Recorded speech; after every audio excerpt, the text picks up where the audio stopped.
The vast emptiness of space shimmered as the Srathi fleet dropped out of faster-than-light travel. A dozen sleek, predatory ships hung in orbit around a blue-green planet, their hulls gleaming under the light of an unremarkable yellow star. On the bridge of the flagship Apex Predator, High Commander Therix's forked tongue flicked out, tasting the recycled air with anticipation. His scaled tail swished back and forth as he studied the holographic display of the planet below. Scans complete, Sir hissed his second-in-command. The planet is teeming with life. Primitive tool using species detected. Therix's lipless mouth curved into what passed for a smile among his kind. Excellent. Prepare the hunting parties. This world will make a fine addition to our trophy collection. As the crew bustled about, readying their advanced weaponry and stealth suits, Therix allowed himself a moment of smug satisfaction. The Srathi had conquered countless worlds, their superior technology and hunting instincts making them the apex predators of the known galaxy. This Earth would be no different. Little did they know, their carefully laid plans were about to go horribly awry. Deep in the forests of the Pacific Northwest, John Grizzly Thompson sat by a campfire, whittling a piece of cedar. The grizzled survivalist had left civilization behind years ago, preferring the company of nature to the rat race of modern life. His beard was wild and unkempt, his eyes sharp and alert despite the deepening wrinkles around them. A twig snapped in the darkness beyond the firelight. John's hand instinctively moved to the hunting knife at his belt. He'd tangled with mountain lions and bears before, but something about this felt different. Suddenly the air shimmered, and a towering, reptilian figure materialized at the edge of the clearing. Its eyes glowed an eerie green, and in its clawed hands, it held a weapon unlike anything John had ever seen. The alien hissed something in an incomprehensible language, leveling its weapon at John's chest. Time seemed to slow. John's years of survival training kicked in. In one fluid motion, he flung the red-hot coal from his fire at the creature's face and dove for cover behind a fallen log. The alien shrieked, momentarily blinded. John didn't hesitate. He charged forward, tackling the much larger being to the ground. They grappled in the dirt, the alien's superior strength nearly overwhelming him. But John hadn't survived this long by fighting fair. His fingers found a jagged rock, and he brought it down hard on the creature's skull. Once, twice, 3 times until the alien went limp. Panting heavily, John staggered to his feet. He stared at the motionless form of his attacker, his mind reeling. The alien's stealth suit flickered and died, fully revealing its reptilian features. What in the hell, he muttered, running a hand through his matted hair. As the adrenaline began to wear off, John's survival instincts kicked in once more. He couldn't stay here. If there was one of these things, there could be more. He needed to warn someone, but who would believe him?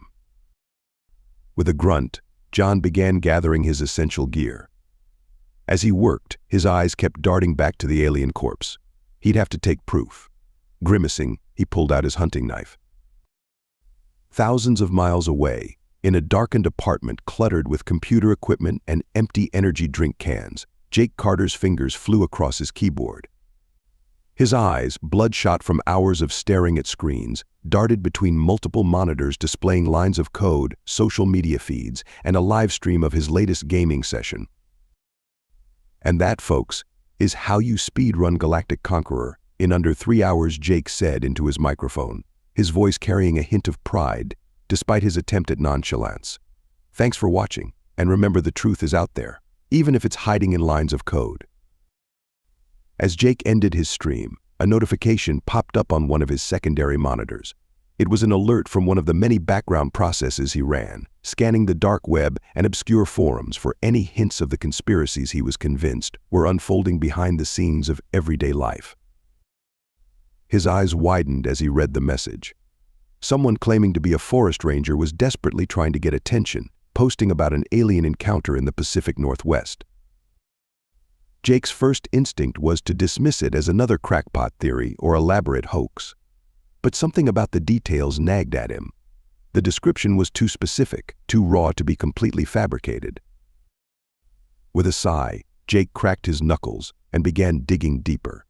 He had no way of knowing that his life and the fate of humanity was about to change forever. As the night wore on, more reports began trickling in from around the globe. Strange sightings, unexplained disappearances, and bizarre animal behavior. To most, it would seem like unconnected incidents. But to Jake's pattern-recognizing mind, a terrifying picture was beginning to form. The hunt that wasn't had just begun, and humanity was about to show the galaxy why they were the most dangerous prey of all. High Commander Therix paced the bridge of the apex predator, his claws clicking against the metallic floor. It had been 3 solar cycles since the first hunting party failed to report back. Subsequent teams sent to investigate had met similar fates, their life signs abruptly ceasing after making planetfall. Impossible, Therix snarled, his tail lashing in agitation. These primitives couldn't possibly. Sir, a junior officer interrupted, her scales pale with fear. We've lost contact with the entire southern continent strike force. Therix's eyes narrowed to slits. This was no longer a simple hunt. It was war. Prepare for full-scale invasion, he hissed. We'll show these mammals what it means to face the Srathi Dominion. Jake Carter hadn't slept in 72 hours. His apartment, usually a cluttered mess, now resembled a war room. Monitors displayed news feeds from around the world. Chat windows buzzed with frantic messages, and hastily scrolled notes covered every available surface. This can't be happening, he muttered, rubbing his bloodshot eyes. But the evidence was undeniable. The alien invasion he'd always half-jokingly predicted in his streams was becoming a terrifying reality. A notification pinged another message from John Thompson, the survivalist whose initial encounter had set Jake on this path. Kid, they're everywhere now, John's gruff voice came through the speakers. Military's getting involved, but they're not prepared for this. We need to warn people, tell them how to fight back. Jake's hands hovered over his keyboard. He had the platform, the audience. But could he handle the responsibility? I don't know, man, Jake replied, his voice wavering. I'm just a streamer. I don't. Listen here, John cut him off. You've got reach. You've got info. People trust you. It's time to step up. Jake took a deep breath, then nodded, forgetting John couldn't see him. Okay, let's do this. With trembling fingers, he started his stream. Hey everyone, this isn't a regular stream. What I'm about to tell you is going to sound crazy, but I need you to listen. Across the globe, humanity reeled from the sudden onslaught. Cities burned, militaries scrambled, and panic spread like wildfire. But in pockets around the world, resistance began to form. In the mountains of Afghanistan, a group of hardened local fighters led alien hunting parties into treacherous cave systems, collapsing the entrances behind them. Deep in the Amazon rainforest, indigenous tribes used their intimate knowledge of the jungle to ambush and overwhelm the technologically superior invaders. And in the heart of Silicon Valley, tech geniuses worked around the clock to reverse engineer captured alien technology, leveling the playing field one breakthrough at a time. General Maria Rodriguez stood in the Pentagon's war room, her face illuminated by the glow of tactical displays. The situation was grim, but a spark of hope remained. Reports coming in from around the globe, Madame Huraid reported. Civilian resistance is growing. They're sharing tactics, coordinating strikes. Rodriguez raised an eyebrow. Coordinating how? The aide hesitated. Well, it seems to be centered around a gaming livestream of all things. The general's lips twitched in a rare smile. Well, I'll be damned. Get me in touch with this streamer. It's time we start working together. Jake's heart raced as he processed the message that had just popped up on his screen. The military wanted to talk to him. Him, Jake Carter, the guy who'd barely left his apartment in months. But as he looked at the chat scrolling by, filled with stories of bravery and survival from around the world, he realized he was already in too deep to back out now. With a deep breath, he clicked accept call. This is Jake Carter, he said, his voice steadier than he felt. How can I help save the world? As Jake began coordinating with the military, sharing the tactics and weaknesses of the Srathi that his global network had discovered. A new chapter in Earth's resistance was beginning. The hunters had become the hunted, and humanity was about to show the galaxy why they were a force to be reckoned with. Little did the Srathi know, their primitive prey was about to turn the tables in spectacular fashion. The invasion that was supposed to be a simple hunt was about to become the biggest mistake in Srathi history. Dr. Aiden Nkomo's fingers danced across the alien control panel, his brow furrowed in concentration. The captured Srathi scout ship hummed with energy, its systems a maze of unfamiliar technology. But to Aiden, it was the most beautiful puzzle he'd ever encountered. "Come on, baby," he muttered. "Show me your secrets." A holographic display flickered to life, filling the air with incomprehensible alien script. Aiden's eyes widened, a grin spreading across his face. "Eureka," he shouted, startling the Marines guarding the lab. "It's not just a faster-than-light drive, it's a map to the entire Srathi Empire." As the implications of his discovery sank in, Aiden's excitement gave way to determination. They finally had a chance to take the fight to the enemy. Jake Carter's eyes burned from lack of sleep, but he couldn't stop now. His livestream had become the nerve center of Earth's resistance, a 24/7 operation coordinating global efforts against the Srathi invaders. "All right, listen up," Jake said into his microphone, his voice hoarse but steady. "We've got reports of a new Srathi weapon in Sector 7. They're using some kind of sonic disruptor. Anyone got ideas?" The chat exploded with suggestions. Jake marveled at the diversity of his audience: soldiers, scientists, hackers, and ordinary civilians all working together. A message popped up from an unexpected source: try overloading their auditory sensors with a focused EMP burst. Dr. A. Nkomo. Jake's eyebrows shot up. The famous physicist was watching his stream? "You heard the doc," People Jake announced. "Let's make some noise." In the dense forests of the Pacific Northwest, John Grizzly Thompson led a group of survivors through the underbrush. What had started as a one-man stand against alien invaders had grown into a full-fledged guerrilla operation. "Remember," John growled to his team, "these lizards rely too much on their tech. Use the land against them. Be the predator, not the prey." As if on cue, a Srathi patrol shimmered into view, their stealth suits failing to account for the way they displaced the forest mist. John smiled grimly. Now, nets woven from scavenged Srathi metal fibers dropped from the trees, entangling the aliens. Before they could react, John's team struck from all sides, their weapons a mix of human ingenuity and repurposed alien tech. In moments, it was over. Another Srathi patrol defeated, more resources for the resistance. "Good work," People John said, already focusing on their next move. "Let's see what toys these lizards brought us this time." On the bridge of the apex predator, High Commander Tharek struggled to maintain composure as his officers delivered one report of failure after another. How he snarled. How are these primitive mammals defeating our superior technology? His second-in-command hesitated before responding. "Sir, it appears they're adapting. Using our own weapons against us, exploiting weaknesses we didn't know we had." Eric's tail lashed in fury. "Impossible.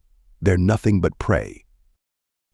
"With all due respect, sir," the officer continued, her scales pale with fear, "I don't think we're the hunters anymore." Back in the Pentagon War Room, General Maria Rodriguez studied the latest intelligence reports with a mix of pride and amazement. "It's incredible," she mused to her aide. "Every time the Srathi deploy a new weapon or tactic, our people find a way to counter it within hours." Her aide nodded.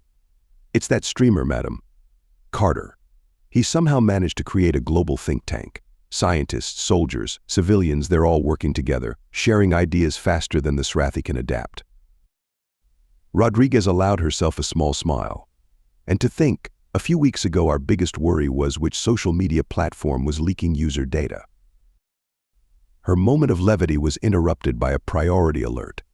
Dr. Nkomo's face appeared on the main screen, his eyes bright with excitement. "General," he said, barely containing his enthusiasm, "we've done it. We've cracked their FTL drive. And that's not all we know where their homeworld is. Rodriguez straightened, her mind racing with the possibilities. Excellent work, Doctor. I think it's time we take this fight to the stars. As she began formulating plans for humanity's first interstellar counterattack, Rodriguez couldn't help but feel a surge of pride.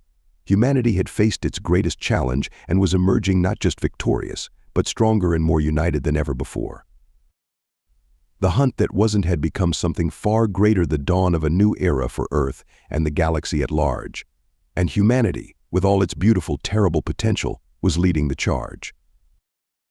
The war room of the newly christened Earth Defense Force buzzed with activity. Holographic displays showed real-time battle data from around the globe, and the air was thick with tension and determination. General Maria Rodriguez stood at the center of it all, her eyes sharp as she assessed the latest reports. Status update, she barked. Her aide quickly responded, "Madam, Operation Cosmic Flip is ready to launch. All global strike teams are in position." Rodriguez nodded, a grim smile on her face.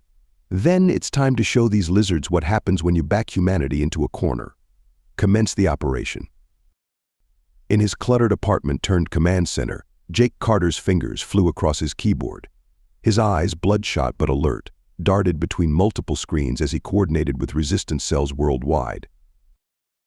"All right, people," he said into his microphone, his voice carrying a newfound authority. "This is what we've been waiting for. Dr. Nkomo's tech is in place. John's teams are ready. Let's make history." The chat exploded with confirmations from around the world. Jake took a deep breath, then pressed the button to activate the global EMP network they'd painstakingly built using modified Srathi technology. Across the planet, Srathi ships suddenly lost power, their advanced systems rendered useless by the precisely targeted electromagnetic pulses. As the alien invaders struggled to comprehend what was happening, humanity struck. In New York, a team led by John Grizzly Thompson emerged from the subway tunnels, armed with reverse-engineered Srathi weapons. They moved with deadly precision, taking down the confused aliens before they could regroup. "Remember," John growled to his team as they advanced through the streets, "we're not just fighting for ourselves. We're fighting for every species these bastards have hunted to extinction." In orbit, Captain Emily Franco sat in the cockpit of Earth's first space fighter, a hybrid of human and Srathi technology. She led a squadron towards the apex predator, the Srathi flagship now vulnerable, without its shields. "Wolfpack, this is Alpha," she said into her comm. "Remember your training. We may not have their experience in space combat, but we've got something they don't, the will to protect our home. Let's show them what humanity can do." The fighters streaked towards the massive alien ship, launching a barrage of missiles that exploited the weaknesses Dr. Nkomo had discovered in Srathi hull design. Back on the apex predator, High Commander Tharix watched in disbelief as his mighty fleet was decimated by the very prey they had come to hunt.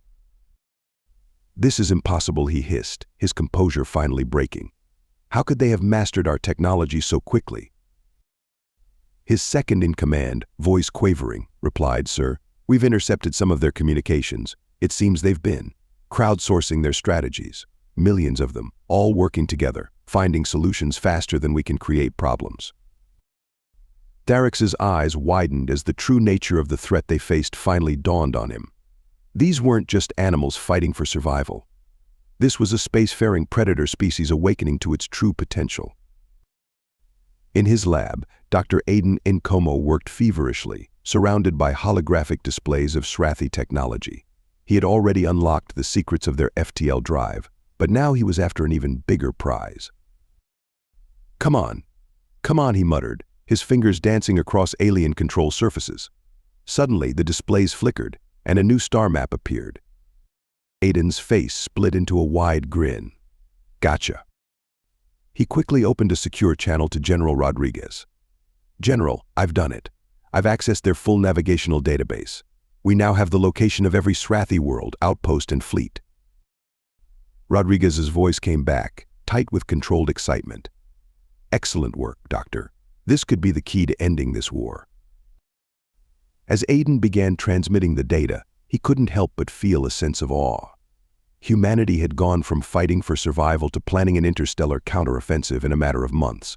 The Srathi had intended to hunt a primitive species, but instead they had awakened a sleeping giant. Jake Carter leaned back in his chair, allowing himself a moment of relief as reports of victories poured in from around the world.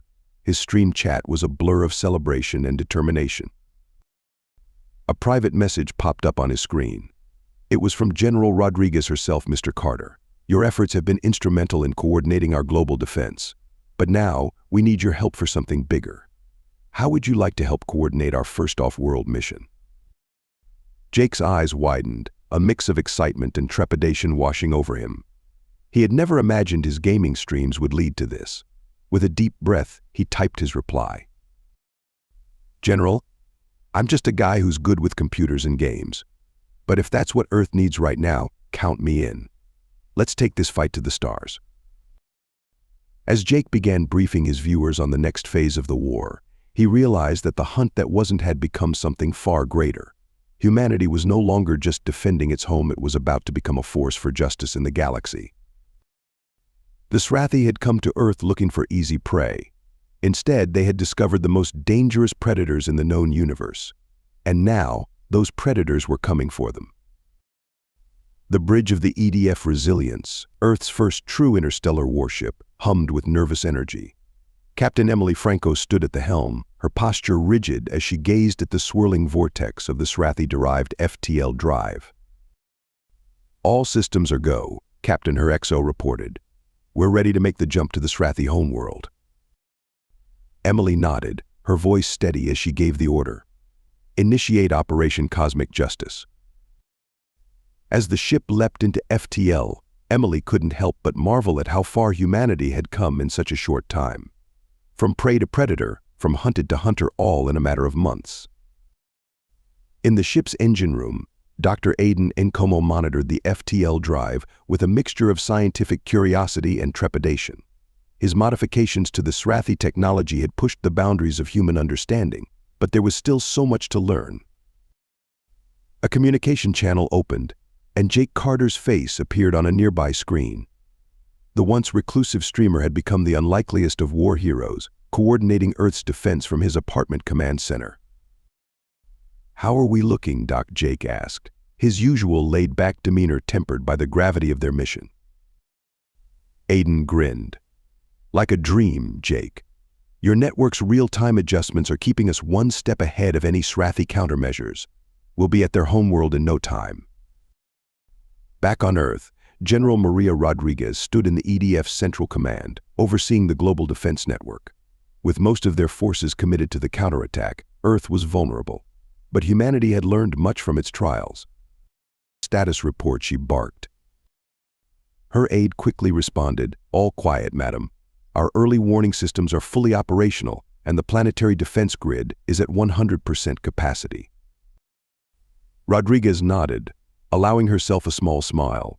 They had come so far, but the true test was yet to come. In the forests of the Pacific Northwest, John Grizzly Thompson led a training session for the next generation of Earth's defenders.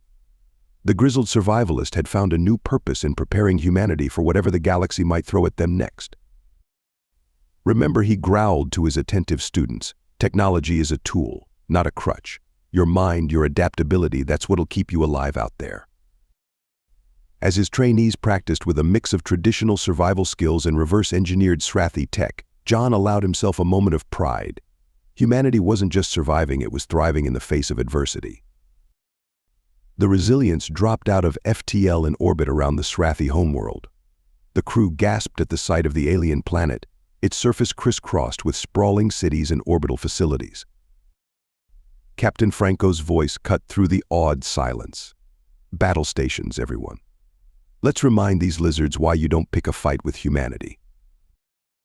As Earth's fleet engaged the surprised Srathi defenses, Emily opened a channel to the planet below. "Attention, Srathi leadership. This is Captain Emily Franco of the Earth Defense Force. Your invasion of our world has failed. We're here to negotiate your unconditional surrender." On the planet's surface, High Commander Tharek stared in disbelief at the sight of human warships decimating his people's defenses. How had it come to this? How had their prey become so formidable? With a heavy heart, he gave the order to stand down. The hunt that wasn't had become a humiliating defeat, one that would reshape the galaxy forever. Months later, the United Earth Council convened its first session in the newly constructed Galactic Assembly on Mars. Representatives from Earth and its colonies sat alongside delegates from former Srathi vassal states and other spacefaring races who had seized the opportunity to break free from Srathi dominion. General Rodriguez, now Earth's ambassador to the stars, took the podium. Today marks a new era for humanity and for the galaxy at large. We came together in the face of extinction and emerged stronger than ever. But our journey is far from over. She paused, her gaze sweeping across the assembled delegates. We've seen the dangers of a predatory species dominating the stars. We've experienced firsthand the terror of being deemed lesser, of being hunted. It falls to us now to forge a different path. In the audience, Jake Carter sat beside Dr. Nkomo and Captain Franco, still somewhat incredulous at his place among Earth's heroes. Yet as he listened to Rodriguez's words, he felt a swell of pride and determination. We will not be the new Srathi, Rodriguez continued. Instead, we extend a hand of friendship to all peaceful species. To those who have known oppression, we offer alliance. To those who would follow in the Srathi's footsteps, we offer a warning. Her voice rang out, clear and strong. The galaxy now knows humanity is not prey. We are not simple animals to be hunted or conquered. We are explorers, innovators, and when needed, warriors. But above all, we are protectors. As applause filled the chamber, the assembled leaders of Earth and its new alien allies rose to their feet. The hunt that wasn't had transformed humanity, awakening a sleeping giant and ushering in a new age of interstellar cooperation. In the vastness of the cosmos, a new power had risen. Humanity had arrived on the galactic stage, not as conquerors, but as defenders of the defenseless. The Srathi's greatest mistake had become the galaxy's greatest hope. And somewhere in the great expanse of space, on countless worlds yet undiscovered, species yet to make their mark on the cosmos slept a little easier, unknowingly protected by the most unlikely of guardians, a race of beings who had looked extinction in the eye and said, "Not today." Thank you so much for listening to this story. I hope you loved it. Please remember to subscribe if you did like it so you can see more videos like this. And please give us a like and a comment too. I'll see you in the next one.